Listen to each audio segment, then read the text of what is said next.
NDB வங்கியின் உட்புற நிதி மோசடி தொடர்பாக அந்த வங்கியின் முகாமையாளர் ஒருவர் உட்பட பலர் அதிரடியாக கைது செய்யப்பட்டுள்ளதாக போலீஸ் ஊடகப் பிரிவு தெரிவித்துள்ளது.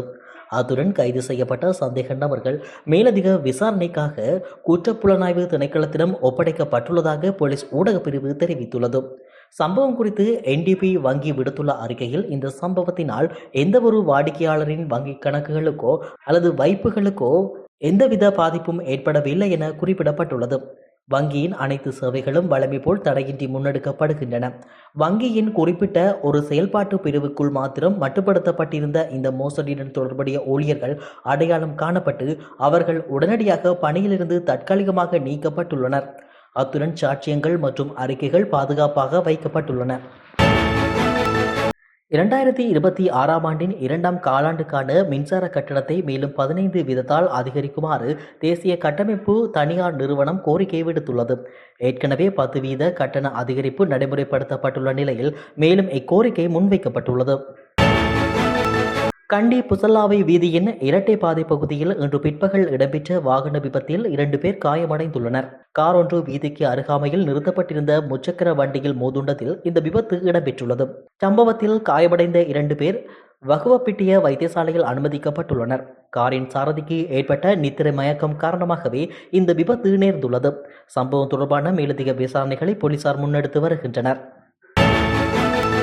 மர்தன் கடவல கொல்லக்குட்டிகம பகுதியில் கட்டுமான பணி நடைபெற்றுக் கொண்டிருந்த வீட்டில் பாதுகாப்பற்ற நீர்க்குழி ஒன்றில் விழுந்ததில் 6 வயது சிறுவன் நேற்று இரவு உயிரிழந்ததாக போலீசார் தெரிவித்துள்ளனர். குறித்த சிறுவன் தனது 2 சகோதரர்கள் மற்றும் சில நண்பர்களுடன் குறித்த வீட்டுக்கரையில் புறாக்களை பிடிக்க சென்றபோது அவ்விடத்தில் நீரால் நிரப்பப்பட்ட மூடப்படாத 7 அடி ஆழமுள்ள குழியில் சிறுவன் விழுந்துள்ளதாக முதற்கட்ட விசாரணையில் தெரிய வந்துள்ளது. சம்பவம் தொடர்பான மேலதிக விசாரணைகளை போலீசார் மேற்கொண்டு வருகின்றனர். உற்சவகால உணவு பட்டியல்களுக்கான கட்டணங்கள் நேற்று முதல் அதிகரிக்கப்பட்டுள்ளதாக அகில இலங்கை உற்சவ மண்டபங்கள் மற்றும் உணவு வழங்குனர்கள் சங்கம் தெரிவித்துள்ளது. நேற்று நடைபெற்ற ஊடகவியலாளர் சந்திப்பில் கலந்து கொண்டு கருத்து வெளியிட்ட அந்த சங்கத்தின் தலைவர் அகில ஜெயரத்ன இதனை அறிவித்துள்ளார்.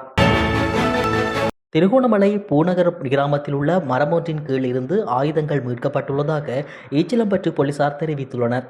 குறித்த மீட்பு நடவடிக்கையானது நேற்று மேற்கொள்ளப்பட்டுள்ளது.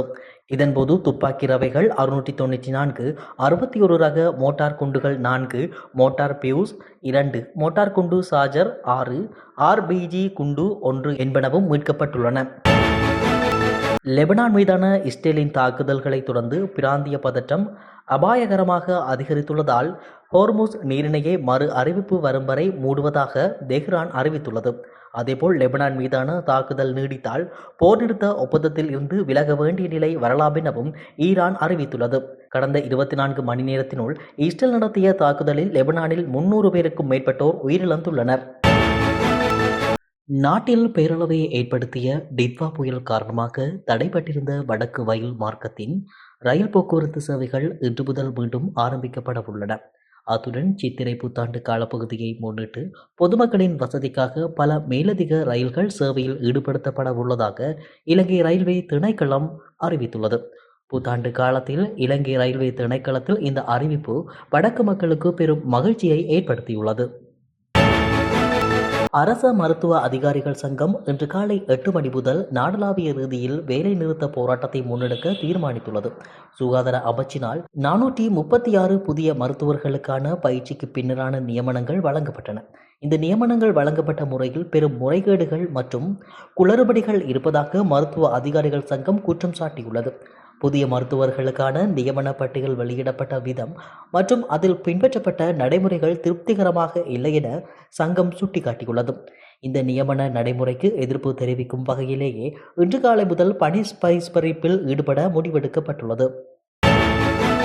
நாட்டில் மின்தடை ஏற்படவில்லை என அரசாங்கம் கூறி வரும் நிலையில் நேற்று முன்தினம் 45 இடங்களில் மின்சாரம் துண்டிக்கப்பட்டதாக நாடாளுமன்ற உறுப்பினர் டிவி சாணக்க தெரிவித்துள்ளார். தரம் குறைந்த நிலக்கரி பயன்பாட்டினால் மின் உற்பத்தியில் பாதிப்பு ஏற்படும் என தாம் 2 வாரங்களுக்கு முன்பே நாடாளுமன்றத்தில் எச்சரித்ததாகவும் அவர் சுட்டிக்காட்டினார். தரம் குறைந்த நிலக்கரி காரணமாக சுமார் 150 மெகாவாட் மின் உற்பத்தி இழப்பு ஏற்பட்டுள்ளது. இதன் காரணமாகவே மின் இணைப்புகளை துண்டிக்க வேண்டிய நிலை ஏற்பட்டதாக அவர் கூறினார். மின்சாரத்தை துண்டிப்பதற்கு முன்னர் பொது பயன்பாடுகள் ஆணைக்குழுவின் அனுமதியை பெறுவது கட்டாயமாகும். ஆனால் இந்த மின்தடைக்கு எவ்வித அனுமதியும் பெறப்படவில்லை என்று அவர் மேலும் குற்றம் சுமத்தியுள்ளார். எதிர்வரும் சித்திரை புத்தாண்டை முன்னிட்டு பொதுமக்களின் நலன் கருதி மத்திய மாகாண பயணிகள் போக்குவரத்து அதிகார சபையின் அதிகாரிகள் பேருந்துகளை சோதனை செய்யும் விசேட நடவடிக்கையை ஆரம்பித்துள்ளனர். நுவரெலியா மாவட்ட அபிவிருத்தி குழுவின் தலைவரும் நாடாளுமன்ற உறுப்பினருமான மஞ்சுள சுரவீர ஆராய்ச்சியின் பணிப்புரைக்கு அமைய இந்த நடவடிக்கை முன்னெடுக்கப்பட்டுள்ளது. நோர்வுட் பகுதியில் உள்ள கெசல்கமுவா ஆற்றில் அடையாளம் தெரியாத ஒரு பெண்ணின் சடலம் மீட்கப்பட்டுள்ளது.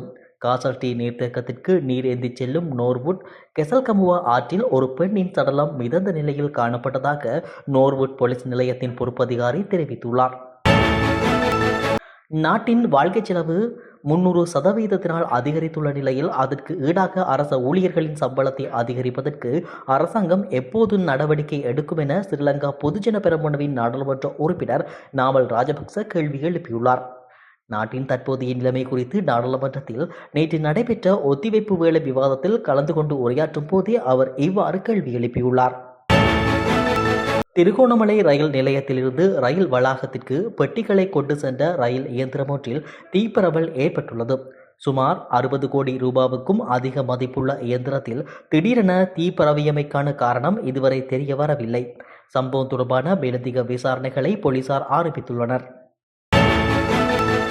நாட்டில் பல மாகாணங்களில் இன்று மனித உடலால் உணரப்படும் வெப்பத்தின் அளவு அதிகரிக்கக்கூடும் என வளிமண்டலவியல் திணைக்களம் தெரிவித்துள்ளது. மேல் சப்ரகமுவ, தெற்கு, கிழக்கு, வடமேல், வடக்கு மற்றும் வடமத்திய மாகாணங்களுடன் மொனராகல மாவட்டத்தின் சில பகுதிகளில் வெப்பச்சுட்டன் உயர்வடையக்கூடும். இதேவேளை இன்று நண்பகல் 12:12 அளவில் சிலாபம், பெங்கிரிய, ஹெல்மெல்லவ, பண்டுவஸ் நுவர, கொகரல்ல, கவுடுபெலல்ல, கோப்பாவளி மற்றும் கிரான்குளம் ஆகிய பிரதேசங்களுக்கு மேலாக சூரியன் உச்சம் கொடுக்க உள்ளது. எனவே வெப்பத்தினால் ஏற்படும் உடல் பிரச்சினைகளை சரி செய்ய போதியளவு தண்ணீர் குடிப்பதோடு வெளியில் செல்வதை முடியுமான அளவு குறைத்துக் கொள்வது அவசியம் எனவும் மக்களுக்கு அறிவுறுத்தப்பட்டுள்ளது.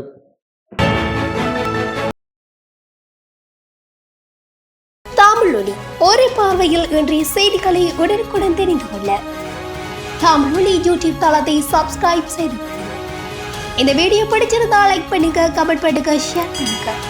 மறக்காம கீழே இருக்கிற பெல் ஐகானை கிளிக் பண்ணுங்க.